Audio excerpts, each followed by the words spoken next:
Hello മക്കളെ, welcome to Wings Academy's new video. അപ്പൊ ഞാൻ നിങ്ങളുടെ ദേവിക ടീച്ചർ ഇന്ന് വന്നിരിക്കുന്നത് 8ാം ക്ലാസ് ബയോളജിയിലത്തെ ചാപ്റ്റർ ആയിട്ടുള്ള ട്രീ ഓഫ് ലൈഫ് എന്നുള്ള ചാപ്റ്റർ ആണ്. നമുക്കറിയാം നമ്മളുടെ 4ാമത്തെ ചാപ്റ്റർ ആണിത്. പുതിയ ടെക്സ്റ്റ് ബുക്കിലത്തെ ഫസ്റ്റ് ചാപ്റ്റർ ആണ്. എല്ലാവർക്കും ഇത് കുറച്ചൊക്കെ ക്ലാസ്സിൽ നമ്മൾ എടുത്തതാണ്. ബാക്കി നമുക്ക് ഇന്ന് ഡിസ്കസ് ചെയ്യാം. ടീച്ചർ പറയുന്ന എല്ലാ കാര്യങ്ങളും ശ്രദ്ധിച്ചിരിക്കണം. ഈ ഒരു ചാപ്റ്റർ ഒറ്റ വീഡിയോ കൊണ്ടാണ് നമ്മൾ പഠിച്ചു തീർക്കാൻ പോണത്. ചെറിയ ചാപ്റ്റർ ആണ്, പക്ഷെ അത്രയും ഇമ്പോർട്ടൻസ് ഉള്ള ചാപ്റ്റർ ആണ്. കാരണം ഇതിന്റെ കണ്ടിന്യൂവേഷൻ നിങ്ങൾക്ക് 9ലും 10ലും +1ലും +2ലും അങ്ങനെ ഇനി തുടർന്ന് ഏത് ക്ലാസ്സിലൊക്കെ ബയോളജി പഠിക്കുന്നുണ്ടോ അവിടെയൊക്കെ ആവശ്യം വരുന്നതാണ്. അപ്പൊ എല്ലാവരും ശ്രദ്ധിച്ച് നല്ല മക്കളായിട്ട് വേഗം പഠിക്കാനായിട്ട് റെഡി ആയിട്ട് ഇരിക്കുക. അപ്പൊ ഇന്ന് തന്നെ ഈ ചാപ്റ്റർ മുഴുവനും നമുക്ക് പഠിച്ചു തീർക്കാം കേട്ടോ. അപ്പൊ നമുക്ക് നേരെ സമയം കളയാണ്ട് ചാപ്റ്ററിലേക്ക് പോകാം. നമ്മൾ ചാപ്റ്ററിന്റെ പേര് കണ്ട് എന്തായിരുന്നു? ട്രീ ഓഫ് ലൈഫ് അല്ലെ. ജീവനെ കുറിച്ചിട്ടുള്ള കുറെ കാര്യങ്ങളാണ് നമ്മൾ ഈ ചാപ്റ്ററിൽ പഠിക്കാൻ പോകുന്നത്. അപ്പോ ട്രീ ഓഫ് ലൈഫ്, അതായത് മരവും തന്നിട്ടുണ്ട്, ലൈഫ് എന്നും പറഞ്ഞിട്ടുണ്ട്. മരത്തിന്റെ പ്രത്യേകത എന്താ? കുറെ ജീവികൾ ജീവിക്കും അല്ലെ. കുറെ ജീവികളെ നമുക്ക് മരത്തിൽ കാണാനായിട്ട് പറ്റും. അതേപോലെ ജീവികള് എല്ലാരും ഒരേപോലെയാണോ? അനിമൽസും ബേർഡ്സും നമ്മൾ മനുഷ്യന്മാരും അതേപോലെ ഓരോ ഓർഗാനിസംസും മൈക്രോ ഓർഗാനിസം ഒക്കെ അറിയൂലേ, ഇവരൊക്കെ കാണാൻ ഒരേപോലെയാണോ ഉള്ളതല്ലല്ല. അപ്പൊ നമുക്ക് ആ ഓർഗാനിസത്തിനൊക്കെ എങ്ങനെയാണ് ക്ലാസിഫൈ ചെയ്തിരിക്കുന്നത് നോക്കാം. പല ടൈപ്പ് ഓഫ് ക്ലാസിഫിക്കേഷൻസ് ഉണ്ട്. ഓരോ സയന്റിസ്റ്റും ഓരോരോ പുതിയ പുതിയ കണ്ടുപിടുത്തങ്ങൾ നടത്തിയപ്പോ കുറെ മാറ്റങ്ങൾ അതിൽ വന്നിട്ടുണ്ട്. അതൊക്കെ നമുക്ക് പഠിക്കാനുണ്ട്. അപ്പൊ നമുക്ക് നേരെ പോവാ. ഓരോ സയന്റിസ്റ്റുകളും എന്തൊക്കെയാ കണ്ടുപിടിച്ചേ, അവരെങ്ങനെയാ ക്ലാസിഫൈ ചെയ്തേന്ന് നോക്കാം. അപ്പൊ അതിൽ നമുക്ക് ഇതേ പടം തന്നിട്ടുണ്ട്. ആദ്യമായിട്ട് പഠിക്കാനുള്ള സയന്റിസ്റ്റിന്റെ പേരാണ് അരിസ്റ്റോട്ടിൽ. എന്താണ് ആളുടെ പേരെന്താണ്? അരിസ്റ്റോട്ടിൽ. ആളെന്താ ചെയ്തേന്ന് നോക്കാം. Classified living beings as those with red blood cells and those without. അതായത് ഏതൊക്കെ ജീവികൾക്കാണോ റെഡ് ബ്ലഡ് ഉള്ളത്, അല്ലെങ്കിൽ ആർക്കൊക്കെയാണ് റെഡ് ബ്ലഡ് ഇല്ലാത്തതെന്നനുസരിച്ച് ജീവനുള്ള വസ്തുക്കളെ ക്ലാസിഫൈ ചെയ്ത സയന്റിസ്റ്റ് ആണ് അരിസ്റ്റോട്ടിൽ. ബയോളജിയുടെ ഫാദർ എന്ന് അറിയപ്പെടുന്ന സയന്റിസ്റ്റും ഇദ്ദേഹം തന്നെയാണ്. അപ്പൊ ആള് നമ്മളുടെ ബയോളജിയിൽ ഭയങ്കര ഇമ്പോർട്ടന്റ് ആയിട്ടുള്ള ഒരാളാണ് കേട്ടോ. അപ്പൊ ഓർത്ത് വെക്കണം, ആള് ക്ലാസിഫൈ ചെയ്തത് ജീവനുള്ള വസ്തുക്കളെ റെഡ് ബ്ലഡ് ഉള്ളതും റെഡ് ബ്ലഡ് ഇല്ലാത്തതും എന്നുള്ള രീതിയിലാണ് ക്ലാസിഫൈ ചെയ്തത്. ഇനി അടുത്ത ആളെ നോക്കാം. തിയോഫ്രാസ്റ്റസ്. പേരെന്താണ്? തിയോഫ്രാസ്റ്റസ്. തിയോഫ്രാസ്റ്റസ് പ്ലാന്റ്സിനെയാണ് ക്ലാസിഫൈ ചെയ്തത്. ആള് പ്ലാന്റ്സിനെ ക്ലാസിഫൈ ചെയ്തത് 3 ആയിട്ടാണ്. നമുക്ക് നോക്കാം. ട്രീസ് മരങ്ങളായിട്ട്, ഷ്രബ്സ് കുറ്റിച്ചെടികൾ, അതേപോലെ ഹെർബ്. ഹെർബ് എന്ന് പറഞ്ഞു കഴിഞ്ഞാൽ എന്താ? ഔഷധ സസ്യങ്ങൾ. അപ്പോ 3 ആയിട്ട് പ്ലാന്റ്സിനെ ട്രീസ്, ഷ്രബ്സ്, ഹെർബ്സ് എന്നുള്ള കാറ്റഗറിയിൽ ക്ലാസിഫൈ ചെയ്ത സയന്റിസ്റ്റ് ആണ് തിയോഫ്രാസ്റ്റസ്. ഇനി അടുത്ത സയന്റിസ്റ്റിനെ നോക്കാം. John ray. ജോൺ റേ എന്താ ചെയ്തേ നോക്കാം. Initiated the scientific method of classification and was used to the term species for the first time. അതായത് ആളെന്ത് ചെയ്ത് സയന്റിഫിക് ആയിട്ട് ക്ലാസിഫൈ ചെയ്ത്. ഇത്രയും നേരം ആൾക്കാർ പറഞ്ഞത് ബ്ലഡ് ഉള്ളവര്, ബ്ലഡ് ഇല്ലാത്തവര്, റെഡ് ബ്ലഡ് ഉള്ളവര്, അങ്ങനെയൊക്കെയല്ലേ ക്ലാസിഫൈ ചെയ്തേ. നമ്മളുടെ ജോൺ റേ ചെയ്തത് എന്താന്ന് വെച്ച് കഴിഞ്ഞാല് സയന്റിഫിക്കലി സയൻസിന്റെ ഭാഗത്തു നിന്ന് ചിന്തിച്ചിട്ട് ഓരോ ഓർഗാനിസത്തിനെ ക്ലാസിഫൈ ചെയ്തു. എന്നിട്ട് ആളാണ് ആദ്യമായി സ്പീഷീസ് എന്നുള്ള ഒരു ടേം കൊണ്ടുവന്നത്. സ്പീഷീസ് എന്താന്ന് നോക്കാം. ഇനി പറഞ്ഞു വരുമ്പോ നമുക്ക് മനസ്സിലാവും. അപ്പൊ ഓർത്ത് വെക്കുക, സ്പീഷീസ് എന്നുള്ള ടേം കൊണ്ടുവന്ന സയന്റിസ്റ്റിന്റെ പേര് ജോൺ റേ. അടുത്തത് നോക്കി നോക്കാം നമുക്ക്. Ernst Haeckel. ആള് ഭയങ്കര ഇമ്പോർട്ടന്റ് ആണ് കേട്ടോ. പടമൊക്കെ നോക്കി വെച്ചോ. Ernest Haeckel. ഏണസ്റ്റ് ഹെക്കൽ എന്ത് ചെയ്തെന്ന് വെച്ച് കഴിഞ്ഞാല് classified living organisms into 3 kingdoms. 3 kingdom ആയിട്ട് ജീവനുള്ള വസ്തുക്കളെ ആൾ അറേഞ്ച് ചെയ്ത് വെച്ച്. അതിന്റെ പേരാണ് അനിമേലിയ, പ്ലാന്റ്, പ്രൊട്ടിസ്റ്റ. അപ്പൊ 3 കിങ്ഡം ക്ലാസിഫിക്കേഷൻ ചെയ്തത് ആരാന്ന് ചോദിച്ചാല് പറയണം ഏണസ്റ്റ് ഹെക്കൽ. ആ 3 കിങ്ഡത്തിന്റെ പേരാണ് അനിമേലിയ, പ്ലാന്റ്, പ്രൊട്ടിസ്റ്റ. കിട്ടിയ? ഇനി അടുത്തത് നോക്കി നോക്കാം. അടുത്തത് കാൾ ലിനേസ്. നമുക്ക് ഏറ്റവും ഇമ്പോർട്ടന്റ് ആയിട്ട് ഈ ചാപ്റ്ററിൽ വേണ്ട ആളാണ് കാൾ ലിനേസ്. കാൾ ലിനേസ് എന്താ ചെയ്തേ നോക്കാം. The person who introduced different levels of classification. Classification നേരത്തെ ഒരാൾ പറഞ്ഞു, പക്ഷേ അതിന്റെ ഓരോ ലെവലും ഇൻട്രൊഡ്യൂസ് ചെയ്തത് അല്ലെങ്കിൽ നമുക്ക് പരിചയപ്പെടുത്തി തന്നത് കാൾ ലിനേസ് ആണ്. refined, these classification levels are provided a scientific foundation for classification. ആളിങ്ങനെ ഓരോ ലെവൽ ആക്കി തിരിച്ചപ്പോ അത് എന്തിനു വേണ്ടി ഹെൽപ്പ് ചെയ്ത്? സയന്റിഫിക് ഫീൽഡില് ക്ലാസിഫിക്കേഷന് ഭയങ്കര ഡെവലപ്മെന്റ് ഉണ്ടാവാനായിട്ട് ഹെൽപ്പ് ചെയ്തത് നമ്മളുടെ കാൾ ലിനേസിന്റെ ലെവൽസ് ഓഫ് ക്ലാസിഫിക്കേഷൻ ആണ്. അതുകൊണ്ട് തന്നെ കാൾ ലിനേസിനെ ഫാദർ ഓഫ് ടാക്സോണമി എന്നറിയപ്പെടും. എന്താണ് അറിയപ്പെടുന്നത്? Father of taxonomy. അപ്പൊ ടാക്സോണമിയുടെ പിതാവ് എന്നറിയപ്പെടുന്നത് ആരാന്ന് ചോദിച്ചാൽ പറയേണ്ടതാണ് കാൾ ലിനേസ്. ആളെന്താ ചെയ്തേ? ലെവൽസ് ഓഫ് ക്ലാസിഫിക്കേഷൻ ഇൻട്രൊഡ്യൂസ് ചെയ്തു. എന്ത് ചെയ്തു? ലെവൽസ് ഓഫ് ക്ലാസിഫിക്കേഷൻ ഇൻട്രൊഡ്യൂസ് ചെയ്തു. അടുത്തത് നമുക്ക് ടാക്സോണമി എന്താ നോക്കാം. നേരത്തെ നമ്മൾ പറഞ്ഞല്ലേ ആളെ ഫാദർ ഓഫ് ടാക്സോണമി എന്നറിയപ്പെടുന്നു. അപ്പൊ ഇനി ടാക്സോണമി എന്താ നോക്കാം. Taxonomy is a branch of science. Taxonomy സയൻസിന്റെ ഒരു ബ്രാഞ്ച് ആണ്. That deals with classifying organism. ഓർഗാനിസങ്ങളെ തരംതിരിക്കുന്നതിൽ അതിൽ എങ്ങനെയൊക്കെ ബൈ കമ്പയറിംഗ് ദെയർ ക്യാരക്ടറിസ്റ്റിക് പ്രത്യേകതകൾ, ഐഡന്റിഫൈ സിമിലാരിറ്റീസ് ഒരേപോലെയുള്ള സ്വഭാവങ്ങളെ തിരിച്ചറിഞ്ഞുകൊണ്ട്, ആൻഡ് ഡിഫറൻസസ് വ്യത്യാസങ്ങൾ, and giving them scientific name അവർക്ക് സയന്റിഫിക് ആയിട്ട് ഒരു പേര് കൊടുക്കുക. സയന്റിഫിക് നെയിം എന്ന് പറഞ്ഞു കഴിഞ്ഞാല് അവരെ ആ പേരിൽ എല്ലായിടത്തും അറിയപ്പെടും. ഇപ്പൊ നിങ്ങൾക്ക് തന്നെ വീട്ടിൽ വിളിക്കുന്ന ഒരു പേരുണ്ടാവും, കൂട്ടുകാരുടെ ഇടയിൽ വേറെ പേരുണ്ടാവും, അച്ഛനും അമ്മയും മാത്രം സ്നേഹത്തോടെ വിളിക്കുന്ന വേറെ പേരുണ്ടാവും. പക്ഷെ നിങ്ങൾ തിരിച്ചറിയണമെന്നുണ്ടെങ്കിൽ നിങ്ങളുടെ ഒറിജിനൽ നെയിം പറയണ്ടേ? സ്കൂളിൽ ചെന്നിട്ട് വീട്ടിൽ വിളിക്കുന്ന പേര് പറഞ്ഞാൽ മതിയാ? അതേപോലെ ഓരോ ഓർഗാനിസത്തിനെയും ഓരോ ലൊക്കാലിറ്റിയിൽ വേറെ വേറെ പേരായിരിക്കും ഉണ്ടാവുക. ഇപ്പൊ എക്സാമ്പിൾ പറയുകയാണെന്നുണ്ടെങ്കിൽ നമുക്കറിയാം നമ്മളുടെ വീട്ടിലൊക്കെ ഉണ്ടാവുന്ന പപ്പായ, അതിനെ ചില സ്ഥലങ്ങളിൽ പറയും പപ്പായ എന്ന് പറയും. അതേപോലെ ചില സ്ഥലങ്ങളിൽ ചെന്നിട്ട് ചോദിച്ചു കഴിഞ്ഞാൽ പറയും ഓമയ്ക്ക എന്ന് പറയും. ഇനി ചില സ്ഥലങ്ങളിൽ കൊപ്പക്കായ, കപ്ലങ്ങ, അങ്ങനെ കുറെ പേരുണ്ടല്ലേ. പക്ഷെ ഇവരെ എവിടെ ചെന്ന് ചോദിച്ചാലും അറിയാൻ പറ്റുന്ന ഒരു പേര് വേണ്ടേ? അപ്പൊ അങ്ങനെ ഇവരുടെ പ്രത്യേകതകളൊക്കെ നോക്കി ഇവരുടെ മാത്രം പ്രത്യേകതകൾ അല്ലെങ്കിൽ ഇവർക്ക് മറ്റുള്ളതിൽ നിന്നുള്ള വ്യത്യാസങ്ങൾ അങ്ങനെ എല്ലാരും നോക്കിയിട്ട് ക്ലാസിഫൈ ചെയ്ത് ലാസ്റ്റ് അതിനൊരു സയന്റിഫിക് നെയിം കൊടുക്കും. അപ്പോ ഇപ്പൊ എന്റെ വീട്ടിൽ വന്ന് ചോദിച്ചാലും നിങ്ങളുടെ വീട്ടിൽ ചെന്ന് ചോദിച്ചാലും അമേരിക്കയിൽ പോയി ചോദിച്ചാലും പപ്പായക്ക് ആ സയന്റിഫിക് നെയിം എല്ലായിടത്തും ഒരേപോലെ ആയിരിക്കും. അപ്പൊ ആ പേര് ചെന്ന് ചോദിച്ചു കഴിഞ്ഞാൽ കറക്റ്റ് ആയിട്ട് നമ്മ പപ്പായ എന്നെ എടുത്ത് കൊടുക്കും. അപ്പോ സയന്റിഫിക് നെയിം എന്താണെന്ന് കൂടി മനസ്സിലായിട്ടുണ്ടാവുമെന്ന് വിചാരിക്കണേ. Through taxonomy we can understand biodiversity and the relationships between different organism. അപ്പൊ നമുക്ക് ടാക്സോണമി വഴി ബയോഡൈവേഴ്സിറ്റി മനസ്സിലാക്കാനായിട്ട് പറ്റും. അതേപോലെ ഒരു ഓർഗാനിസത്തിന് മറ്റു ഓർഗാനിസങ്ങളോടുള്ള ബന്ധത്തിനെ കുറിച്ചിട്ടും മനസ്സിലാക്കാനായിട്ട് പറ്റും. ഇനി അടുത്തത് നോക്കാം. In the classification of Linnaeus, the levels includes all multicellular heterotrophic organism in kingdom Animalia.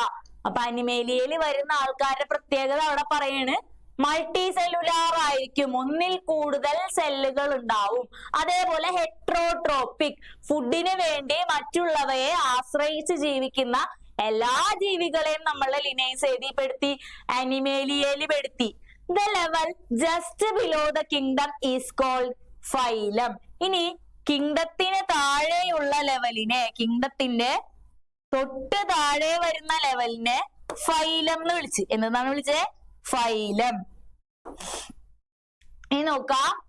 All vertebrates in the kingdom Animalia are included in the phylum Chordata. അപ്പൊ വെർട്ടിബ്രേറ്റ് എന്ന് പറഞ്ഞാൽ നട്ടെല്ലുള്ള ജീവികള്. നട്ടെല്ലുള്ള എല്ലാ അനിമേലിയയിൽ പെടുന്ന ഓർഗാനിസത്തിനെയും പെടുത്തിയിരിക്കുന്ന ഫൈലത്തിന്റെ പേരാണ് Chordata. Most basic level of classification is species. നമ്മളുടെ ഈ phylum കഴിഞ്ഞിട്ട് വേറെ വേറെ കുറെ ഇങ്ങനെ ഓർഡേഴ്സ് ഉണ്ടാവും. അതും കഴിഞ്ഞ് ഏറ്റവും ലാസ്റ്റ് വരുന്നതാണ് species. Basic level of classification എന്നറിയപ്പെടുന്നത് സ്പീഷീസ്. ഓർത്ത് വെക്കാട്ടോ. അപ്പൊ വെർട്ടിബ്രേറ്റ്സ് ആയിട്ടുള്ള ആൾക്കാരെ ഏത് ഫൈലത്തിൽ പെടുത്തുന്നു ചോദിച്ചു കഴിഞ്ഞാല് കോർഡാറ്റ. അതേപോലെ ഹെട്രോട്രോപ്പിക് മൾട്ടി സെല്ലുലാർ ആയിട്ടുള്ള എല്ലാ ഓർഗാനിസവും വരുന്ന കിങ്ഡത്തിന്റെ പേര് അനിമേലിയ. ഇനി ബേസിക് ലെവൽ ഓഫ് ക്ലാസിഫിക്കേഷൻ ആണെന്നുണ്ടെങ്കിൽ സ്പീഷീസ്. ഓർത്ത് വെക്ക. അടുത്തത് നോക്കാം. നമ്മളുടെ ലെവൽസ് ഓഫ് ക്ലാസിഫിക്കേഷൻ ആണ് കൊടുത്തേക്കുന്നത്. അപ്പൊ ആദ്യം തന്നെ കിങ്ഡം, ഏറ്റവും ആദ്യം വരുന്നത് കിങ്ഡം. കിങ്ഡം ഡിവൈഡ് ചെയ്തിട്ട് കുറെ ഫൈലംസ് ഉണ്ടാവും. അതിന്റെ അടിയിൽ ക്ലാസ്, അതിന്റെ അടിയിൽ ഓർഡർ, അതിന്റെ അടിയിൽ ഫാമിലി, ജീനസ്, സ്പീഷീസ്. ഈ ഓർഡർ തെറ്റിപ്പോവാതെ പഠിക്കണം. അപ്പൊ ഒന്നും കൂടി പറയാ. ആദ്യം കിങ്ഡം. അപ്പൊ ഫസ്റ്റ് തന്നെ കിങ്ഡം, അത് കഴിഞ്ഞ് ഫൈലം, അത് കഴിഞ്ഞ് class, order, family, genus, species. കിട്ടിയ? ഇനി ഒരു ഓർഗാനിസത്തിന് നെയിം ചെയ്യുന്നത്, സയന്റിഫിക് നെയിമിങ് ചെയ്യുന്നത് ജീനസ് നെയിമും സ്പീഷീസ് നെയിമും കൂടി കൺസിഡർ ചെയ്തിട്ടാണ്. ഇപ്പൊ നമ്മ കിങ്ഡത്തിന് ഒരു പേര് പഠിച്ച അനിമേലിയ, ഹെട്രോട്രോഫിക് ആയിട്ടുള്ള മൾട്ടി സെല്ലുലാർ ആയിട്ടുള്ള എല്ലാരെയും ആള് കൊണ്ടുപോയി അനിമേലിയയിൽ പെടുത്തി. ഇനി ഫൈലത്തിന് നമ്മ വെർട്ടിബ്രേറ്റ്സ് ആയിട്ടുള്ള എല്ലാരെയും കൊണ്ടുപോയിട്ട് കൊർഡാറ്റയിൽ പെടുത്തി. ഇനി ക്ലാസ്സിന് അതേപോലെ ഒരു ക്രൈറ്റീരിയ ഉണ്ടാവും, അതിനൊരു പേര് കൊടുക്കും. ഓർഡർ അങ്ങനെ ഓരോരോ ഫീച്ചേഴ്സ് വെച്ചിട്ട് ഓരോന്നിന് വേറെ വേറെ പേരായിരിക്കും കൊടുക്കുക. നെക്സ്റ്റ് നോക്ക, നമ്മൾ ആദ്യമായിട്ട് നോക്കാൻ പോകുന്നത് നമ്മളുടെ നാഷണൽ അനിമൽ ആയിട്ടുള്ള ടൈഗറിന്റെ ടാക്സോണമിക്കൽ ഹൈറാർക്കി ഓർഡറിലാണ്, അല്ലെങ്കിൽ ലെവൽസ് ഓഫ് ക്ലാസിഫിക്കേഷൻ ആണ് നോക്കാൻ പോകുന്നത്. അപ്പൊ ടൈഗറിന്റെ ലെവൽസ് ഓഫ് ക്ലാസിഫിക്കേഷൻ നോക്കുക. അവരുടെ കിങ്ഡം വരുന്നത് അനിമേലിയ. എന്തുകൊണ്ടാണ്? അവർ അനിമൽസ് ആണ്. മൾട്ടി സെല്ലുലാർ, യുക്കാരിയോട്ടിക്, ഹെട്രോട്രോപിക് ഓർഗാൻസ് ആണ്. മൾട്ടി സെല്ലുലാർ എന്ന് പറഞ്ഞാൽ ഒന്നിലധികം സെൽസ് ഉണ്ട്. യുക്കാരിയോട്ടിക് എന്ന് പറഞ്ഞാൽ ന്യൂക്ലിയസ് പ്രസന്റ് ആണ്. ഹെട്രോട്രോഫിക് എന്ന് പറഞ്ഞാൽ ഫുഡിന് വേണ്ടി മറ്റുള്ളവരെ ഡിപ്പെൻഡ് ചെയ്യും. ഇനി അവരുടെ ഫൈലത്തിന്റെ പേര് നോക്കാം. കൊർഡാറ്റ. വെർട്ടിബ്രേറ്റ് അല്ലേ? കടുവക്ക് നട്ടെല്ലില്ലേ? അപ്പൊ വെർട്ടിബ്രേറ്റ് ആണ്. Presence of vertebrae and vertebral column, അതായത് നട്ടെല്ലും അതിനോട് അസോസിയേറ്റഡ് ആയിട്ടുള്ള പാർട്സ് ഒക്കെ ഉണ്ട്. അടുത്തത് ക്ലാസിന്റെ പേര് ദേ നോക്കി വെക്കാം. മമേലിയ. അപ്പൊ ക്ലാസിന്റെ പേര് എന്താണ്? മമേലിയ. മമേലിയ എന്ന് പറഞ്ഞു കഴിഞ്ഞാല് മാമൽസ്. മാമൽസ് എന്ന് പറഞ്ഞാൽ എന്താ? മാമൽസ് എന്ന് പറഞ്ഞാൽ പ്രസവിച്ച് പാലൂട്ടി വളർത്തുന്ന ജീവികളെയാണ് മാമൽസ് എന്ന് പറയാ. അപ്പൊ നോക്കാം, വാം ബ്ലഡഡ് ആണ്. ബോഡി കവേർഡ് വിത്ത് ഹെയർ, മേത്തൊക്കെ നിറച്ച് രോമം ഉണ്ടാവും. അതേപോലെ Nourish young ones with milk കൊടുത്ത് വളർത്തും. മക്കളെ, ഉണ്ടാവുന്ന കുഞ്ഞുങ്ങളെ മിൽക്ക് കൊടുത്തിട്ട് വളർത്തുന്നവരെ മാമേലിയയിൽ പെടുത്താം. ഇനി ഓർഡർ നോക്കാം. കാർണിവോറ. പേരിൽ തന്നെ ഉണ്ട്. അവരെങ്ങനെയായിരിക്കും? കാർണിവോറസ് ആയിരിക്കും. ഫ്ലഷ് ഈറ്റിംഗ് ആയിട്ടുള്ളവരായിരിക്കും. അപ്പൊ അവരുടെ പല്ലിന്റെ പ്രത്യേകത എന്തായിരിക്കും? ഷാർപ്പ് ടീത്ത് ആയിരിക്കും. Claws adapted for hunting and eating meat. Claws എന്ന് പറഞ്ഞു കഴിഞ്ഞാൽ അവരുടെ കാലുകളില്ലേ, കാലുകള് ഹണ്ടിങ്ങിന് വേണ്ടി, വേട്ടയാടാനായിട്ട് ഹെൽപ്പ് ചെയ്യുന്ന തരത്തിലുള്ള ക്ലോസ് ആയിരിക്കും. അതേപോലെ മീറ്റ് കഴിക്കാൻ വേണ്ടി, ഫ്ലഷ് ഈറ്റിംഗ് അല്ലേ, കാർണിവോറസ് അല്ലേ, അപ്പൊ അവർക്ക് ഫ്ലഷ് ഈറ്റിങ്ങിന് വേണ്ടിയിട്ട് എങ്ങനെയുള്ളതൊക്കെ ആയിരിക്കും? ഷാർപ്പ് ടീത്ത് ആയിരിക്കും. അതേപോലെ ക്ലോസ് നല്ല ഹണ്ടിങ്ങിന് ഹെൽപ്പ് ചെയ്യുന്ന ടൈപ്പ് ആയിരിക്കും. ഇനി ഫാമിലി നോക്കാം. ഫാമിലിയുടെ പേര് ഫെലിഡേ. എന്താണ്? ഫെലിഡേ. അവരുടെ പ്രത്യേകത എന്താ നോക്കാം. റിട്രാക്റ്റബിൾ ക്ലോസ്, അതായത് ഇങ്ങനെ ചുരുക്കാൻ പറ്റുന്ന, നഖത്തിനൊക്കെ ഇങ്ങനെ നമ്മ പൂച്ചനെയും പുലിനെയൊക്കെ വീഡിയോസ് ഒക്കെ കണ്ടിട്ടുണ്ടെങ്കിൽ അറിയാൻ പറ്റും. അവർക്ക് ആവശ്യമുള്ള സമയത്ത് നഖം ഇങ്ങനെ നീട്ടും, അല്ലാത്തപ്പോ ഇങ്ങനെ ചുരുക്കി വെക്കും. അപ്പൊ റിട്രാക്റ്റബിൾ ക്ലോസ് ആയിരിക്കും. എക്സലന്റ് നൈറ്റ് വിഷൻ, രാത്രി നല്ലതായിട്ട് കണ്ണ് കാണാനായിട്ട് അവർക്ക് പറ്റും. ഇനി അടുത്തത് നോക്കാം. പാന്തേറ. ജീനസ് നെയിം ആണ് പാന്തേറ. പാന്തേറ എന്ന് പറഞ്ഞു കഴിഞ്ഞാല് ബിഗ് കാറ്റ്സിനെ പറയുന്നതാണ് പാന്തേറ എന്ന്. നമുക്കറിയാലേ, പൂച്ചേരെ ഒരു വലിയ ഫോം ആണ് കടുവ അല്ലെ. അവരുടെ പ്രത്യേകത എന്തായിരിക്കും? എബിലിറ്റി ടു റോർ, അലറാനുള്ള ശക്തി ഉണ്ടാവും, അല്ലെങ്കിൽ കഴിവുണ്ടാവും. Large and powerful body structure, വലിയ ബോഡി ആയിരിക്കും ഉണ്ടാവുക. ഇനി സ്പീഷീസിന്റെ പേര് നോക്കാം. ടൈഗ്രിസ്. ഇവരെ നമ്മൾ ഒരുമിച്ച് എഴുതിയേക്കണം കേട്ടോ. സയന്റിഫിക് നെയിം ആണ് ഇവിടെ എഴുതിയേക്കണത്. അപ്പൊ നോക്കി നോക്കാം. ഇവരുടെ പേര് വരുന്നത് ടൈഗ്രിസ് എന്നാണ്. സ്പീഷീസ് നെയിം വരാം. അതിന്റെ ഒപ്പം നമ്മളുടെ ജീനസ് നെയിമും കൂടി കൂട്ടിക്കഴിഞ്ഞാൽ പാന്തേറ ടൈഗ്രിസ് എന്നായി. Meaning tiger. Orange fir with black stripe and strong large body. ഈ ടൈഗറിന്റെ മേലിന്റെ പ്രത്യേകത എന്താണ് നോക്കിയേ? ഓറഞ്ച് കളറിലുള്ള ബോഡി ആയിരിക്കും. അതിന്റെ ചുറ്റും ബ്ലാക്ക് സ്ട്രൈപ്സ് ഉണ്ടാവും, വരകൾ ഉണ്ടാവും. സ്ട്രോങ് ലാർജ് ബോഡി ആയിരിക്കും. അപ്പൊ ഓർത്ത് വെക്കുക. ലെവൽസ് ഓഫ് ക്ലാസിഫിക്കേഷൻ പേരും ഓരോന്നിന്റെ പ്രത്യേകതയും പ്രത്യേകമായിട്ട് ഓർത്ത് വെക്കണം. നിങ്ങൾക്ക് ചിലപ്പോ ബ്ലാങ്ക് ഇട്ടിട്ട് എഴുതാനൊക്കെ തരും, അല്ലെങ്കിൽ ഇങ്ങനെ തന്നെ ഈ ക്വസ്റ്റ്യൻ ചോദിക്കാനും സാധ്യതയുണ്ട്. ഇനി അടുത്തത് അപ്പൊ അനിമേലിയയിലുള്ള ഒരാളുടെ നോക്കിയല്ലേ. അപ്പൊ അടുത്തത് നമുക്ക് നമ്മളുടെ സ്റ്റേറ്റിന്റെ ഏറ്റവും നല്ല പ്രത്യേകതയായിട്ടുള്ള, കേരളത്തിന്റെ പ്രത്യേകതയായിട്ടുള്ള കോക്കനട്ട് ട്രീന്റെ ഹൈറാർക്കിയൽ ഓർഡർ അല്ലെങ്കിൽ ലെവൽസ് ഓഫ് ക്ലാസിഫിക്കേഷൻ നോക്കുക. നേരത്തെ പറഞ്ഞതുപോലെ തന്നെ പ്ലാന്റ് ആവുമ്പോ അതിൻ്റെതായ കുറച്ച് വ്യത്യാസങ്ങളും കൂടി ഇവിടെ ഉണ്ടാവും. അടുത്തത് കിങ്ഡത്തിന്റെ പേര് നോക്കുക. ആദ്യമായി പ്ലാന്റ് എന്നാണ് കിങ്ഡത്തിന്റെ പേര്, നമുക്കറിയാം. പ്ലാന്റ്സ് ആണ് അവരുടെ പ്രത്യേകത. മൾട്ടി സെല്ലുലാർ ആണ്, ഒന്നിലധികം സെൽസ് ഉണ്ട്. യുക്കാരിയോട്ടിക്, ന്യൂക്ലിയസ് ഉണ്ട്. Autotrophic organism. ഓട്ടോട്രോഫിക് എന്താ? ഓട്ടോട്രോഫിക് എന്ന് പറഞ്ഞാൽ, ഹെട്രോട്രോഫിക് എന്ന് പറഞ്ഞാൽ നമുക്കറിയാം ഫുഡിന് വേണ്ടി വേറെ ആൾക്കാരെ ഡിപ്പെൻഡ് ചെയ്യും. അപ്പൊ ഓട്ടോട്രോഫിക് എന്തായിരിക്കും? സ്വന്തമായി ഫുഡ് പ്രിപ്പയർ ചെയ്യും. പ്ലാന്റ്സ് ഫുഡ് പ്രിപ്പയർ ചെയ്യോ? സ്വന്തമായിട്ട് ഉണ്ടാക്കോ ഫുഡൊക്കെ? ഫോട്ടോസിന്തസിസ് അല്ലെ. സൺലൈറ്റ് യൂസ് ചെയ്തിട്ട് ഗ്രീൻ പ്ലാന്റ്സ് ഫോട്ടോസിന്തസിസിൽ ഏർപ്പെടും. അവർക്ക് ഫുഡ് ഉണ്ടാക്കുന്നത് അവര് തന്നെയാണ്. ഗ്ലൂക്കോസ് ഒക്കെ ഉണ്ടാക്കും, ഓക്സിജനെ നമുക്ക് തരും. അതൊക്കെ നമുക്കറിയാം. അതുകൊണ്ടാണ് പ്ലാന്റ്സിനെ ഓട്ടോട്രോഫിക് ആണെന്ന് പറയുന്നത്.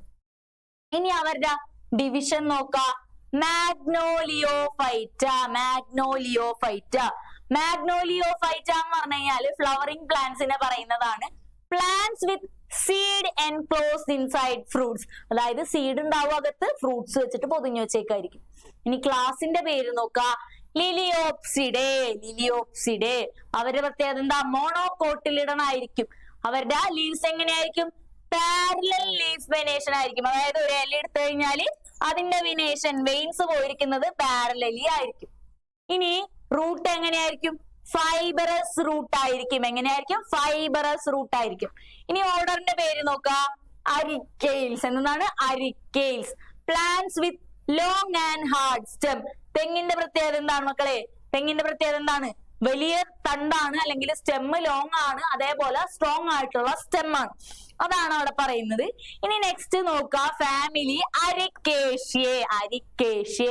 Plants with large compound leaves. നമ്മുടെ തെങ്ങിന്റെ ഓല എങ്ങനെയാണ്? ഇങ്ങനെ ലാർജ് കോമ്പൗണ്ട് ലീവ്സ് ആയിരിക്കും. കുറെ ഓല ഉണ്ടാവും. Large compound leaves and unbranched stem. തെങ്ങ് ഒറ്റ ഒരു തെങ്ങായിട്ട് ഇങ്ങനെ നിൽക്കണ്ടാവും അല്ലേ? നിങ്ങൾക്കറിയാലേ തെങ്ങ് എങ്ങനെയായിരിക്കും ഉണ്ടാവുക? തെങ്ങ് നമുക്കറിയാം ഒറ്റ ഒരു തടിയായിട്ട് ഇങ്ങനെ നിൽക്കണ്ടാവും. അതുമ്പോ കുറെ കോമ്പൗണ്ട് ലീവ്സ് ഉണ്ടാവും, കുറെ ഇലകൾ ഉണ്ടാവും. അതായത് ഇങ്ങനെ കുറെ ഓലകൾ ഇങ്ങനെ ഉണ്ടാവും. അപ്പൊ ഒറ്റ തടിയായിട്ടുള്ള കോമ്പൗണ്ട് ലീഫ് ഉള്ള ആൾക്കാരെയാണ് എന്തെന്ന് വിളിക്കുക? ഫാമിലിയിൽ നമ്മൾ എടുത്തേക്കുന്നത്. അടുത്തത് അതിന്റെ ജീനസ് നെയിം നോക്കുക. കൊക്കോസ്. എന്താണ് പേര്? Cocos. Produce large single seeded fruit.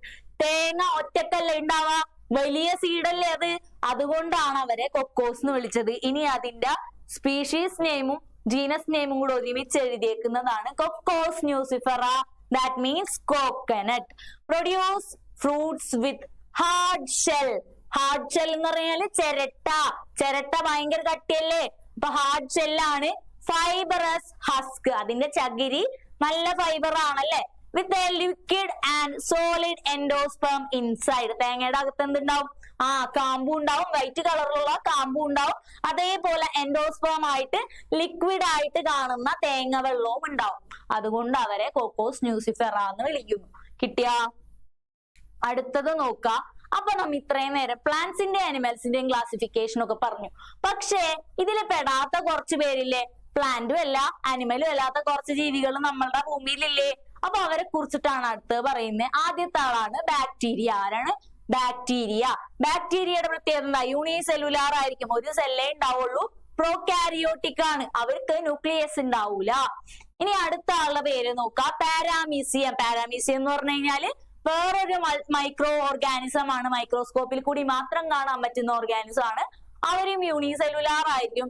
അവര് യൂക്കാരിയോട്ടിക് ആയിരിക്കും, അവർക്ക് ന്യൂക്ലിയസ് ഉണ്ടാവും. ഹെട്രോട്രോപ്സ് ആണ്. ഹെട്രോട്രോപ്സ് എന്ന് പറഞ്ഞു കഴിഞ്ഞാല് ഫുഡിന് വേണ്ടി വേറെ ആൾക്കാരെ ഡിപ്പെൻഡ് ചെയ്യും. ഹാവ് മൊബിലിറ്റി, നീങ്ങാനുള്ള കഴിവുണ്ടാവും. ഇനി അടുത്തത് മഷ്റൂമിന്റെയും ഈസ്റ്റിന്റെയും കോമൺ ആയിട്ടുള്ള ഫങ്ഷൻസ് ആണ് പറയുന്നത്, അല്ലെങ്കിൽ ഫീച്ചേഴ്സ് ആണ് പറയുന്നത്. ആദ്യത്തെ നോക്കാം. യുക്കാരിയോട്ട് എന്ന് പറഞ്ഞു കഴിഞ്ഞാൽ ന്യൂക്ലിയസ് ഉണ്ടാവും. ഹാവ് നോ മൊബിലിറ്റി, നീങ്ങാനായിട്ട് പറ്റില്ല. ഹെട്രോട്രോപ്പ് എന്താ? ഹെട്രോട്രോപ്പ് എന്ന് പറഞ്ഞാൽ ഫുഡിന് വേണ്ടി ബാക്കിയുള്ളവരെ ഡിപ്പെൻഡ് ചെയ്ത് ജീവിക്കുന്നവരെ വിളിക്കുന്നതാണ്. ഇനി അടുത്തത് നോക്കാം. അപ്പൊ അവരൊന്നും നമുക്ക് വേറെ ഈ പ്ലാന്റ്സിലും പെടുത്താൻ പറ്റൂല, അനിമേലിയയിലും പെടുത്താൻ പറ്റൂല. അതുകൊണ്ട് പുതിയൊരു സയന്റിസ്റ്റ് അല്ലെങ്കിൽ വേറൊരു സയന്റിസ്റ്റ് വേറൊരു ക്ലാസിഫിക്കേഷൻ മെത്തേഡ് കൊണ്ടുവന്നിരിക്കുകയാണ്. ആരാണ് ആളെന്ന് നോക്കാം. ആളുടെ പേര് റോബർട്ട് എച്ച് വിറ്റാക്കർ. എന്താണ്? Robert H Whittaker. പുള്ളിയുടെ പടം അവിടെ കൊടുത്തിട്ടുണ്ട്. ആളെന്ത് ചെയ്ത് ഈ ബാക്ടീരിയനെയും പാരമീസിയത്തിനെയും മഷ്റൂമിനെയും ഈസ്റ്റിനൊന്നും ഒഴിവാക്കാൻ പാടില്ലല്ല. അപ്പൊ അവരെല്ലാരെയും പിടിച്ചിട്ട് എന്താക്കി, നമ്മളുടെ നേരത്തെ ഉണ്ടായിരുന്ന കിങ്ഡംസിനൊക്കെ ഒന്ന് മോഡിഫൈ ചെയ്ത് 5 കിങ്ഡം ക്ലാസിഫിക്കേഷൻ ഇൻട്രൊഡ്യൂസ് ചെയ്ത സയന്റിസ്റ്റ് ആണ് റോബർട്ട് എച്ച് വിറ്റാക്കർ, അല്ലെങ്കിൽ RH വിറ്റാക്കർ എന്ന് നമ്മൾ ഷോർട്ട് ഫോമിൽ വിളിക്കും. RH Whittaker. അപ്പൊ 5 കിങ്ഡം ക്ലാസിഫിക്കേഷൻ കൊണ്ടുവന്നത് ആരാണെന്ന് ചോദിച്ചു കഴിഞ്ഞാൽ പറയാ RH വിറ്റാക്കർ. ഇനി അടുത്തത് നോക്കുക, ആള് കൊണ്ടുവന്ന കിങ്ഡംസ് ഏതൊക്കെയാണ്, അവരുടെ പ്രത്യേകത എന്തൊക്കെയാണെന്ന് ബ്രീഫ് ആയിട്ടാണ് ഇവിടെ പറയുന്നത്. ഡീറ്റെയിൽഡ് ആയിട്ട് നമുക്ക് അടുത്തത് പഠിക്കാനുണ്ട്. അപ്പൊ നമുക്ക് നോക്കാം. ഫസ്റ്റത്തെ കിങ്ഡത്തിന്റെ പേര് മൊണീറ. 5 കിങ്ഡം ഉണ്ട്, അതിൽ ഫസ്റ്റത്തെ കിങ്ഡം മൊണീറ. അവരുടെ പ്രത്യേകത നോക്കുക. Prokaryotes do not have distinct nucleus. അവർക്ക് കൃത്യമായിട്ടുള്ള ന്യൂക്ലിയസ് ഉണ്ടാവില്ല. They include some of most ancient living organism. പണ്ട് ജീവിച്ചിരുന്ന കുറെ ജീവികളാണ് ഈ കിങ്ഡത്തിൽ വരുന്നത്. എക്സാമ്പിൾ ആരാ? ബാക്ടീരിയ. ആരാണ് എക്സാമ്പിള്? ബാക്ടീരിയ. ഇനി അടുത്ത കിങ്ഡത്തിന്റെ പേര് കിങ്ഡം പ്രൊട്ടിസ്റ്റ. നെക്സ്റ്റ് കിങ്ഡത്തിന്റെ പേര് കിങ്ഡം പ്രൊട്ടിസ്റ്റ. അവരുടെ പ്രത്യേകത നോക്കുക. Most of them are unicellular eukaryotes. അവരെങ്ങനെയായിരിക്കും? യൂണിസെല്ലുലാർ ആയിട്ടുള്ള യൂക്കാരിയോട്സ് ആയിരിക്കും. ഒരു സെല്ലേ ഉണ്ടാവുള്ളൂ, ന്യൂക്ലിയസ് വിസിബിൾ ആണ്. They can be autotrophs or heterotrophs. ഓട്ടോട്രോപ്സും ആവാം, ഹെറ്ററോട്രോപ്സും ആവാം. സ്വന്തമായി ഫുഡ് പ്രിപ്പയർ ചെയ്യുന്നവരുണ്ടാവും, ചെയ്യാത്തവരുണ്ടാവും. Flagella, cilia, pseudopodia are their locomotory structures. അപ്പൊ അവരെ മൂവ് ചെയ്യാൻ ഹെൽപ്പ് ചെയ്യുന്ന സ്ട്രക്ചേഴ്സിന്റെ പേരാണ് കൊടുത്തേക്കുന്നത് ഫ്ലജല്ല, സീലിയ ആൻഡ് സ്യൂഡോപോഡിയ. അപ്പൊ ഫ്ലജല്ലയും സീലിയയും സ്യൂഡോപോഡിയും ഒക്കെയാണ് അവരെ മൂവ് ചെയ്യാൻ ഹെൽപ്പ് ചെയ്യുന്ന ബോഡിയിലത്തെ സ്ട്രക്ചേഴ്സ്. അതിന് എക്സാമ്പിൾ ആണ് അമീബ, പാരമീസിയം, യുഗ്ലീന പോലെയുള്ള മൈക്രോ ഓർഗാനിസംസ്. നോക്കി വെക്കണം, ഓർഗാനിസത്തിന്റെ പേര് നോക്കി വെക്കണം. എക്സാമ്പിൾസ് എന്തായാലും എഴുതാനുണ്ടാവും, അപ്പൊ ഓർത്ത് വെക്കുക കേട്ടാ. അടുത്തത് കിങ്ഡം ഫംഗി. ഇവരെ നിങ്ങൾക്കൊക്കെ പരിചയം ഉണ്ടാവും. നമ്മളുടെ വീട്ടിൽ ബ്രെഡ് വാങ്ങാറില്ലേ? ആ ബ്രെഡ് എക്സ്പയറി ഡേറ്റ് കഴിഞ്ഞാൽ എന്തായിരിക്കും അവസ്ഥ? അതിൽ പൂപ്പലൊക്കെ വരില്ലേ? അതിലൊരു പച്ച കളർ ഇങ്ങനെ പാട പോലെ ഉണ്ടാവൂലേ? അവരെയാണ് നമ്മൾ ഫംഗിയിൽ പറയാൻ പോകുന്നത്. Eukaryotes that are saprophyte. അപ്പൊ യൂകാരിയോട്സ് എന്താന്ന് നമുക്കറിയാം. ഇനി സാപ്രോഫൈറ്റ്സ് എന്താണെന്ന് അറിയോ? കുഞ്ഞു ക്ലാസ്സുകളിൽ പഠിച്ചിട്ടുണ്ട്, എന്നാലും ടീച്ചർ ഒന്ന് റിമൈൻഡ് ചെയ്യാം. അതായത് ഡെഡ് റിമൈൻസിൽ നിന്ന് ഫുഡിനെ വലിച്ചെടുക്കുന്ന ആൾക്കാർ, അവരെയാണ് സാപ്രോഫൈറ്റ്സ് എന്ന് പറയാം. ഒന്നില്ലെങ്കിൽ എന്തെങ്കിലും ചീഞ്ഞതിന്നൊക്കെ ഫുഡിനെ വലിച്ചെടുക്കുക, അല്ലെങ്കിൽ ഡെഡ് റിമൈൻസിൽ നിന്ന് ഫുഡിനെ വലിച്ചെടുക്കുന്നവരെയാണ് എന്തെന്ന് വിളിക്കുക? സാപ്രോഫൈറ്റ് എന്ന് വിളിക്കുക. They do not have chlorophyll. അവർക്ക് ക്ലോറോഫിൽ ഉണ്ടാവില്ല. അതിന് എക്സാമ്പിൾ ആണ് നേരത്തെ പറഞ്ഞ മോൾഡും ഈസ്റ്റും. മോൾഡ് എന്ന് പറഞ്ഞു കഴിഞ്ഞാൽ ബ്രെഡിലെ പൂപ്പല്, അതേപോലെ ഈസ്റ്റ് എന്ന് പറഞ്ഞു കഴിഞ്ഞാൽ നമുക്കറിയാം അപ്പൊക്കെ ഉണ്ടാക്കുമ്പോ അപ്പത്തിന്റെ മാവ് പുളിച്ചു പൊന്താൻ ഹെൽപ്പ് ചെയ്യുന്ന ഈസ്റ്റ്. ഇനി ലാസ്റ്റ് 2 കിങ്ഡംസ് നമുക്ക് അറിയാവുന്നവര് തന്നെയാണ്. Fourth one plant. Multicellular eukaryotes that produce their own food using അല്ലെങ്കിൽ ത്രൂ ഫോട്ടോസിന്തസിസ്. ഫുഡ് പ്രിപ്പയർ ചെയ്യുക, സ്വന്തമായി ഫുഡ് പ്രിപ്പയർ ചെയ്യുന്ന യൂകാരിയോട്സ് ആണ് ഇവരിലുള്ളത്. They are primary producers. ഇവരാണ് primary producers. They have roots, stem and leaves. ചെടികൾക്ക് എന്തൊക്കെ ഉണ്ടാവും? റൂട്ട് ഉണ്ടാവും, സ്റ്റെം ഉണ്ടാവും, ലീഫ് ഉണ്ടാവും. They grow in soil or water. വെള്ളത്തിലും വളരും, അതേപോലെ മണ്ണിലും വളരും. ഇനി ലാസ്റ്റ് കിങ്ഡം അനിമേലിയ. അനിമേലിയയുടെ പ്രത്യേകത എന്താന്ന് നോക്കുക. Multicellular eukaryotes and heterotrophs. Multicellular ആണ്, യൂകാരിയോട്സ് ആണ്, ഹെറ്ററോട്രോപ്സ് ആണ്. They have locomotory organs and definite receptors. അതായത് നീങ്ങാനായിട്ട് ഹെൽപ്പ് ചെയ്യുന്ന കുറെ ഓർഗൻസ് ഉണ്ടാവും.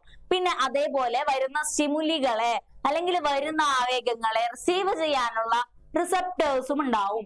They range from simple organisms like sponges to complex organisms like humans. അതായത് സിമ്പിൾ ആയിട്ടുള്ള സ്പോഞ്ച് തുടങ്ങി കോംപ്ലക്സ് ആയിട്ടുള്ള ഇത്രയും വലിയ നമ്മൾ വരെയും ഉള്ളത് ഏത് കിങ്ഡത്തിലാണ്? അനിമേലിയയിലാണ്. അപ്പൊ നമുക്ക് ഫസ്റ്റ് കിങ്ഡം ആയിട്ടുള്ള മൊണീറയിലേക്ക് പോയാലോ? ഡിഫറെന്റ് ടൈപ്സ് ഓഫ് ബാക്ടീരിയയുടെ പിക്ചർ ആണ് തന്നേക്കുന്നത്.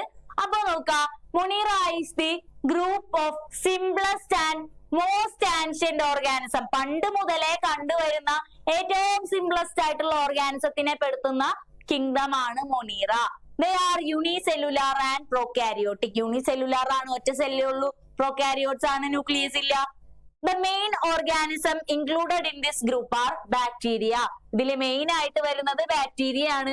Bacteria can be found in soil, water, air, food and even inside our bodies. Bacteria എവിടൊക്കെ കാണാൻ പറ്റുമെന്നാണ് ഇവിടെ പറയുന്നത്. സോയിലിൽ കാണാം, വാട്ടറിൽ കാണാം, air, food and inside our bodies. നമ്മളുടെ ബോഡിയുടെ അകത്തും ബാക്ടീരിയാസ് ഉണ്ട്.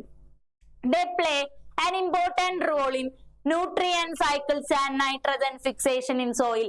അപ്പൊ ബാക്ടീരിയാസിന്റെ ഫംഗ്ഷൻ ചോദിച്ചു കഴിഞ്ഞാൽ എഴുതേണ്ടതാണ് plays an important role in nutrient cycle like nitrogen fixation in soil. Although most bacteria are useful and some can cause diseases. ഏറെക്കുറെ എല്ലാ ബാക്ടീരിയാസും നമുക്ക് നല്ലതാണ്, പക്ഷെ ചിലവരൊക്കെ അസുഖം ഉണ്ടാക്കും, അവരെ സൂക്ഷിച്ചാൽ മതി എന്നാണ് പറയുന്നത്. അപ്പൊ ഇതിൽ ഇമ്പോർട്ടന്റ് ആയിട്ട് നോക്കേണ്ടത് ബാക്ടീരിയാസ് എന്ത് ചെയ്യും, ബാക്ടീരിയാസിന്റെ ഫംഗ്ഷൻ നോക്കുക. അവരെന്ത് ചെയ്യും, ന്യൂട്രിയൻ സൈക്കിളിന് ഹെൽപ്പ് ചെയ്യും. അതായത് നൈട്രജൻ ഫിക്സേഷൻ പോലെയുള്ള ന്യൂട്രിയൻ സൈക്കിളിന് ഹെൽപ്പ് ചെയ്യുന്നവരാണ് ബാക്ടീരിയാസ്. ഇനി അടുത്ത ഗ്രൂപ്പാണ് പ്രൊട്ടിസ്റ്റ. നമ്മൾ നേരത്തെ പറഞ്ഞ യുഗ്ലീനയുടെ പിക്ചർ ആണിത്, യുഗ്ലീന. അടുത്തത് അമീബ, ലാസ്റ്റ് വൺ പാരാമീസിയം. അപ്പൊ അവരുടെയൊക്കെ പടമാണ് വന്നിരിക്കുന്നത്. ഇവരൊക്കെ മൈക്രോസ്കോപ്പിക് ആയിട്ടുള്ള ഓർഗാനിസംസ് ആണ്. These are unicellular eukaryotes. അവര് എന്താണ്, യൂണിസെല്ലുലാർ ആണ്, ഒറ്റ സെല്ലേ ഉള്ളൂ. യുക്കാരിയോട്സ് ആണ്, ന്യൂക്ലിയസ് ഒക്കെ ഉണ്ട്. Most protist live in aquatic habitats. കൂടുതലായിട്ടും ഇവര് വെള്ളത്തിലായിരിക്കും ജീവിക്കുക. പാരാമീസിയം, amoeba and euglena are examples. അതില് പാരാമീസിയം, യുഗ്ലീന, അമീബ ഒക്കെയാണ് എക്സാമ്പിൾസ് ആയിട്ട് പറയുന്നത്. Plasmodium and Entamoeba histolytica are disease causing protists. ഓർത്ത് വെക്കണം, പ്ലാസ്മോഡിയം അതേപോലെ Entamoeba histolytica. നിങ്ങൾ ന്യൂസിലൊക്കെ മസ്തിഷ്ക ജ്വരം എന്നൊക്കെ പറഞ്ഞ് കുറച്ച് നാൾ മുമ്പ് ന്യൂസ് ഒക്കെ കണ്ടിട്ടുണ്ടാവും അല്ലെ. അപ്പൊ അതിന് ആ മസ്തിഷ്ക ജ്വരത്തിന് കാരണമാകുന്ന പ്രൊട്ടിസ്റ്റുകളുടെ പേരാണ് Entamoeba histolytica. പ്ലാസ്മോഡിയം എന്ന് പറഞ്ഞാൽ വേറെ അസുഖം ഉണ്ടാക്കുന്ന ജീവി. അടുത്തത് പ്ലാസ്മോഡിയം എന്ന് പറഞ്ഞാൽ നമുക്കറിയാം മലേറിയ ഒക്കെ പരത്തുന്നതാണ് അല്ലെ. അതേപോലെ Entamoeba histolytica ആണ് എന്ത് ചെയ്യാ, മസ്തിഷ്ക ജ്വരം. നമ്മ ഒരു വീഡിയോയിലൊക്കെ കണ്ടിട്ടുണ്ടല്ലേ, ബ്രെയിനിന് ഇങ്ങനെ കാർന്ന് തിന്നോന്നൊക്കെ പറഞ്ഞൊരു സാർ പറയുന്നത്. അതേപോലെ ആ മസ്തിഷ്ക ജ്വരം ഉണ്ടാക്കുന്ന ജീവിയാണ് അല്ലെങ്കിൽ പ്രൊട്ടിസ്റ്റ് ആണ് Entamoeba histolytica. ഇനി അടുത്തത് നോക്ക, ഫംഗൈ. നമുക്കറിയാവുന്ന ബ്രെഡിലെ പൂപ്പലാണ്. അവരുടെ പ്രത്യേകത നോക്ക. These are eukaryotes except for a few like yeast and the other multicellular. Mostly അവർ eukaryotes ആണ്. ഈസ്റ്റ് ഒന്നും eukaryotes അല്ല എന്നാണ് പറയുന്നത്. Fungal cells have a cell wall made of a substance called chitin. ഫംഗസിന്റെ സെൽ വാൾ ഉണ്ടാക്കിയേക്കുന്ന സബ്സ്റ്റൻസിന്റെ പേരാണ് കൈറ്റിൻ. ഇവരെന്താണ് വായിക്കുക, chitin. Since fungi do not have chlorophyll, അവരില് ക്ലോറോഫിൽ ഉണ്ടാവില്ല. They cannot perform photosynthesis. Chlorophyll ഇല്ലാത്തവർക്ക് എന്ത് നടക്കില്ല, ഫോട്ടോസിന്തസിസ് നടക്കൂല. They absorb nutrients from dead and decaying matter, so they are called saprophyte. Saprophyte എന്താന്ന് ചോദിച്ചാൽ എഴുതാ, എന്താണ്, ഡെഡ് റിമെയിൻസിന്ന് അല്ലെങ്കിൽ നശിച്ച് അഴുകി പോകുന്നതിൽ നിന്നൊക്കെ ഫുഡിനെ വലിച്ചെടുക്കുക, ന്യൂട്രിയൻസിനെ വലിച്ചെടുക്കുക. അവരെയാണ് എന്തെന്ന് വിളിക്കുക, സാപ്രോഫൈറ്റ്സ് എന്ന് വിളിക്കുക. ടീച്ചർ നേരത്തെ പറഞ്ഞില്ലേ, ആ സെയിം സംഭവമാണ് സെന്റൻസ് ആക്കി കൊടുത്തേക്കുന്നത്. അപ്പൊ നോക്കി വെക്കണം കേട്ടാ. Mould on bread, mushrooms and east are examples of fungi. അപ്പൊ ഫംഗിയുടെ എക്സാമ്പിൾസ് ആണ് കൊടുത്തേക്കുന്നത്. ബ്രെഡിലെ പൂപ്പല്, മഷ്റൂം, ഈസ്റ്റ് ഒക്കെയാണ് എന്തിന് example, ഫംഗിക്ക് example.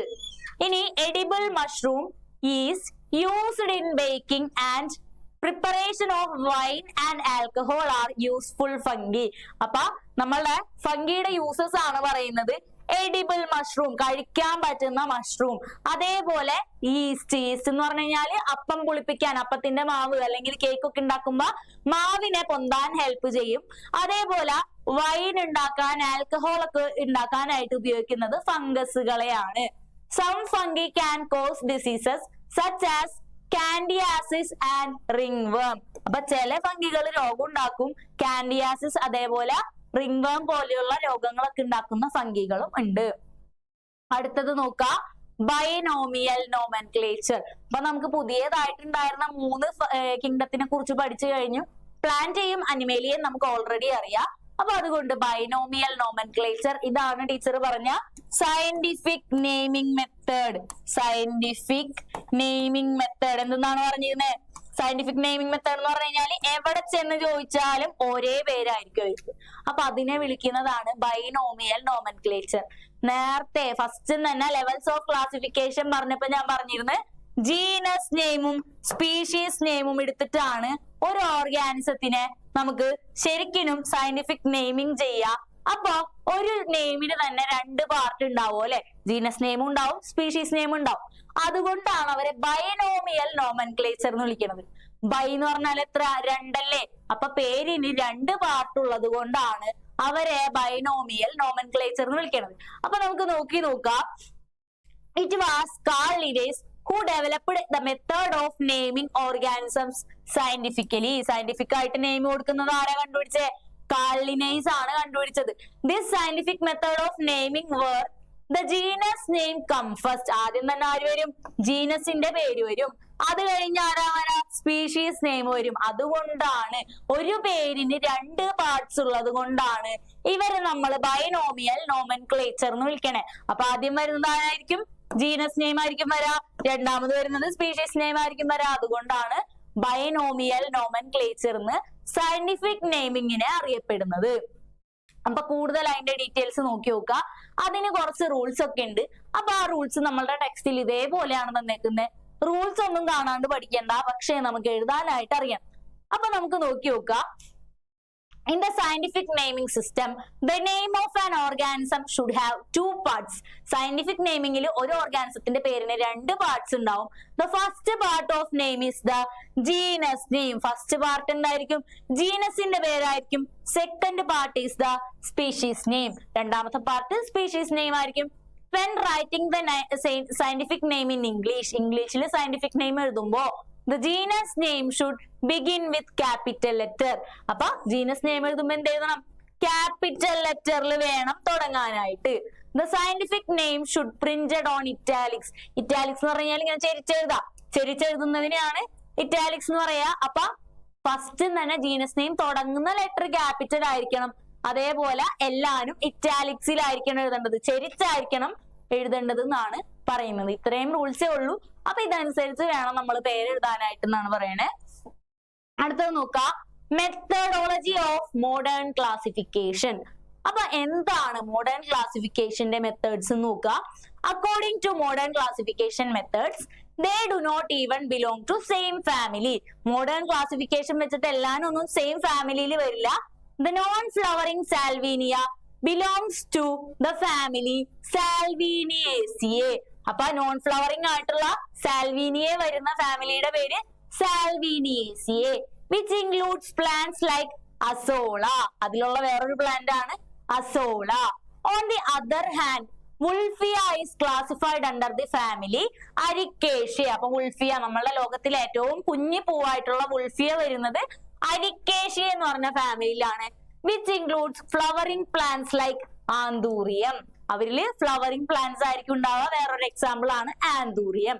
Both Wolffia and Anthurium are flowering plants and are believed to evolve from a common ancestor. അപ്പോ ഈ ആന്തൂറിയോ Wolffia ഒക്കെ ഉണ്ടായത് ഒരു കോമൺ ആയിട്ടുള്ള ആൻസിസ്റ്റർ, കോമൺ ആയിട്ടുള്ള ഒരു പൂർവികർ ഇവർക്ക് ഉണ്ടായിരുന്നു എന്നാണ് ഇവർ വിശ്വസിക്കുന്നത്. This evolutionary relationship is reason they are placed in same family. അതുകൊണ്ടായിരിക്കണം ഇവരെ ഒരു ഫാമിലിയിൽ വരുത്തിയേക്കുന്നതെന്നാണ് പറയാം. Despite their large external differences. അവര് ഒരാള് ആന്തൂറിയം വലുതുമാണ്, അതേപോലെ Wolffia ചെറുതാണല്ലേ. പക്ഷെ ഇവർ രണ്ടുപേരെയും പ്രത്യേകത എന്താണ്? ഇവർ രണ്ടുപേരും പൂവുണ്ടാവുന്ന ചെടികളാണ്. അതുകൊണ്ട് ഇവരെ സെയിം ഫാമിലി അരിക്കേഷ്യയിൽ പെടുത്തേക്കാണ്. അപ്പൊ ഇവരുടെ എക്സ്റ്റേണൽ അപ്പിയറൻസ് അല്ല, പൂവിടരാനുള്ള സ്വഭാവമാണെന്നാണ് ഇവിടെ ഒരേപോലെ എടുത്തിരിക്കുന്നതെന്നാണ് ഇവിടെ പറയുന്നത്. അപ്പോ ഇത് നോട്ട് ചെയ്ത് വെക്കാം. ഇനി അടുത്തത് നോക്കാം, 6 കിങ്ഡം ക്ലാസിഫിക്കേഷൻ.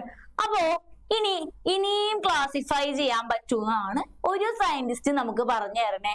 പുള്ളിക്കാരന്റെ പാഠം ഇവിടെ കൊടുത്തിട്ടുണ്ട്. ആളുടെ പേരാണ് കാൾ വോസ്.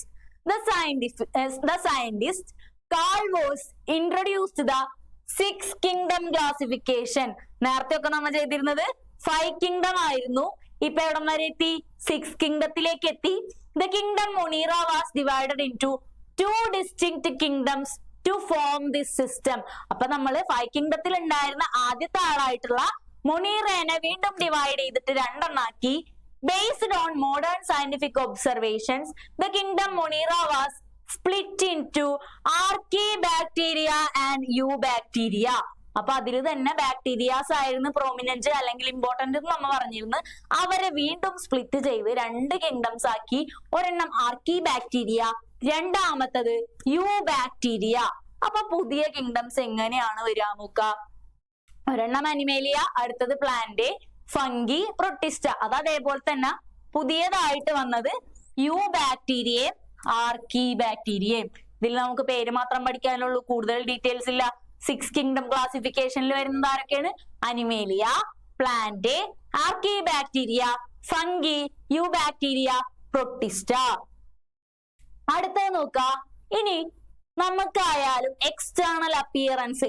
ഇപ്പൊ ഇവിടെ ജീവിക്കുന്ന ഒരാളും ഇന്ത്യക്ക് പുറത്ത് അല്ലെങ്കിൽ അമേരിക്കയിൽ ജീവിക്കുന്ന ഒരാളും ആഫ്രിക്കയിൽ ജീവിക്കുന്ന ആളെയൊക്കെ കണ്ടാൽ ഒരേപോലെയാണോ? പക്ഷെ നമ്മളൊക്കെ മനുഷ്യന്മാരല്ലേ. അപ്പൊ അതിന്റെ കുറച്ച് കാര്യങ്ങളാണ് ഇവിടെ പറയുന്നത്. അതെന്താ നോക്കുക. Although humans living in different parts of Earth show some differences in their external appearances due to influence of local geography and environmental factors. അതായത് ഭൂമിയുടെ പല പല ഭാഗത്ത് ജീവിക്കുന്ന ആൾക്കാർക്ക് അവിടുത്തെ ജോഗ്രഫിയുടെയും അവിടുത്തെ ഭൂമി കാലാവസ്ഥയുടെയും അവിടുത്തെ എൻവയോൺമെന്റൽ ഫാക്ടേഴ്സിന്റെ ഒക്കെ കാരണങ്ങൾ കൊണ്ട് എക്സ്റ്റേണൽ അപ്പിയറൻസിൽ വ്യത്യാസം ഉണ്ടാവും. ചിലർ കുറച്ച് ഫെയർ ആയിരിക്കും, ചിലർ ഡാർക്ക് ആയിരിക്കും, ചിലർ ഒരു ആവറേജ് റേഞ്ച് ആയിട്ടുള്ള ഒരു സ്കിൻ കോംപ്ലക്ഷൻ ഉള്ളവരായിരിക്കും. അതായത് സ്കിന്നിന്റെ കളർ വേരി ചെയ്തിരിക്കും അല്ലെ പുറത്തുനിന്ന് നോക്കുമ്പോ. There is no significant genetic or other fundamental difference among them. പക്ഷേ നമ്മൾ തമ്മില് അമേരിക്കയിലുള്ള ഒരു മനുഷ്യന്മാരാണ്, ഇവിടെ ഉള്ള ഒരു മനുഷ്യന്മാരാണ്, ആഫ്രിക്കയിലുള്ള ഒരു മനുഷ്യന്മാരാണ് അല്ലെ. All humans around the world share a common ancestor. അപ്പൊ ഈ ഭൂമിയിലുള്ള എല്ലാ മനുഷ്യന്മാർക്കും ഒരു കോമൺ ആയിട്ടുള്ള ആൻസിസ്റ്റർ ഉണ്ട്. That is why all humans are classified under same species, sapiens.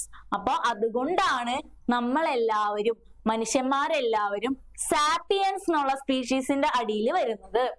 As science progresses, advancements in molecular level studies have led to changes in improvements and classification system. അപ്പൊ science ഒക്കെ progress ചെയ്യുമ്പോൾ അല്ലെങ്കിൽ സയൻസിന്റെ ഫീൽഡൊക്കെ ഇത്രയും വളർന്നുകൊണ്ടിരിക്കുമ്പോൾ ക്ലാസിഫിക്കേഷൻസും ഓരോ ദിവസവും വളർന്നുകൊണ്ടിരിക്കുകയാണ്. ഇനി എന്തൊക്കെ മാറ്റം ഉണ്ടാവും? ഇനിയും കിങ്ഡംസ് ഡിവൈഡ് ചെയ്യോ? ഇനിയും വേറെ വേറെ കിങ്ഡംസ് ഉണ്ടാവോ? ഇതൊക്കെ ഇവോൾവ് ചെയ്തുകൊണ്ടിരിക്കുള്ളൂ. അപ്പൊ ഇതെന്ന് പറഞ്ഞു കഴിഞ്ഞാൽ അല്ലെങ്കിൽ എവല്യൂഷൻ എന്ന് പറഞ്ഞു കഴിഞ്ഞാല് അല്ലെങ്കിൽ ക്ലാസിഫിക്കേഷൻ എന്ന് പറഞ്ഞു കഴിഞ്ഞാല് പെട്ടെന്നൊന്നും അവസാനിപ്പിച്ച് പോകാൻ പറ്റുന്നതല്ല. സയൻസ് വളരുന്നിടത്തോളം കാലം സയൻസിന്റെ ഓരോ കാര്യങ്ങളിലും ചേഞ്ച് ഉണ്ടാവുന്നതാണ് ഇവിടെ പറയുന്നത്. അപ്പോ ഇന്നത്തേക്ക് ഇത്രയും ഉള്ളൂ. നമ്മളുടെ ചാപ്റ്റർ വളരെ സിമ്പിൾ ആണ്, പക്ഷെ അത്രയും ഇമ്പോർട്ടന്റ് ആണ്. അപ്പൊ എല്ലാ മക്കൾക്കും ഒരു ഹോംവർക്ക് തരട്ടെ, അല്ലെങ്കിൽ ഒരു കുഞ്ഞു വർക്ക് തരട്ടെ. അപ്പൊ നമ്മൾ സയന്റിഫിക് നെയിമിംഗ് ഒക്കെ പഠിച്ചില്ലേ? അപ്പോ ടീച്ചർ 1-2 കാര്യങ്ങൾ ചോദിക്കാം. അവരുടെ സയന്റിഫിക് നെയിം ഒന്ന് കണ്ടുപിടിക്കാൻ പറ്റുമോ നോക്കാം. ആദ്യം തന്നെ ടീച്ചർ ചോദിക്കുന്നത് നമ്മൾ മനുഷ്യന്മാര്, ഹ്യൂമൻസ്. അപ്പൊ ഫസ്റ്റത്തെ നിങ്ങൾ കണ്ടുപിടിക്കേണ്ടത് ഹ്യൂമൻസിന്റെ സയന്റിഫിക് നെയിം എന്താണ്. ഇനി അടുത്തതൊരെണ്ണം മാംഗോ ട്രീ. അടുത്തതാണ് മാംഗോ ട്രീ. മാംഗോ ട്രീന്റെ സയന്റിഫിക് നെയിം കണ്ടുപിടിക്കുക. ഇനി ഒരെണ്ണവും കൂടി. ഒരെണ്ണം ഏത് കാണാം? റൈസിന്റെ ചോദിക്കാം അല്ലെ. നമ്മൾ എല്ലാ ദിവസവും ചോറൊക്കെ കൊണ്ടുവന്നല്ലേ. റൈസ് അല്ലെങ്കിൽ പാഡി, നെല്ലിന്റെ അല്ലെങ്കിൽ അരിയുടെ സയന്റിഫിക് നെയിം വേഗം കമന്റ് ചെയ്തോ. അപ്പൊ 3 സയന്റിഫിക് നെയിംസ് ബൈനോമിയൽ നോമൻക്ലേച്ചർ പ്രകാരം സയന്റിഫിക് നെയിമിന് 2 പാർട്ട് ഉണ്ടാവും, ജീനസ് നെയിമും സ്പീഷീസ് നെയിമും. അപ്പൊ ആദ്യം തന്നെ ഹ്യൂമൻസിന്റെ പേര്, ഇതേ ഒരു ക്ലൂ ഇവിടെ തന്നെ കിടക്കുന്നുണ്ട്. നമ്മൾ നേരത്തെ പറഞ്ഞ സാപ്പിയൻസ് ആണ് സ്പീഷീസ് നെയിം. ഇനി ജീനസ് നെയിം കണ്ടുപിടിച്ചാൽ മതി. മാംഗോ ട്രീന്റെ കണ്ടുപിടിക്കുക. അതേപോലെ റൈസ് അല്ലെങ്കിൽ പാഡി കണ്ടുപിടിക്കൂലേ? അപ്പൊ വേഗം കമന്റ് ചെയ്യൂലേ? ആരാണ് ആദ്യം കമന്റ് ചെയ്യണേ നോക്കട്ടെ കേട്ടാ. അപ്പോ ഇന്നത്തെ വീഡിയോ എല്ലാവർക്കും ഇഷ്ടപ്പെട്ടിട്ടുണ്ടാവും എന്ന് വിചാരിക്കുന്നു. അപ്പൊ ഇഷ്ടപ്പെട്ടിട്ടുണ്ടെങ്കിൽ ആദ്യം തന്നെ ലൈക്ക് ചെയ്യുക, അതേപോലെ നിങ്ങളുടെ ഫ്രണ്ട്സിന് ഷെയർ ചെയ്യുക, അവരും പഠിക്കട്ടെ. അപ്പോ ഈ വീഡിയോ ഇഷ്ടപ്പെട്ടാൽ ലൈക്ക് ചെയ്യുക, ഷെയർ ചെയ്യുക, അതേപോലെ ഈ ക്വസ്റ്റ്യന്റെ ആൻസർ കമന്റ് ചെയ്യാൻ മറക്കരുത്. അപ്പൊ ഇന്ന് ഇത്രയും ഉള്ളൂ. അടുത്ത വീഡിയോയിൽ കാണാം. ബൈ. Thank you.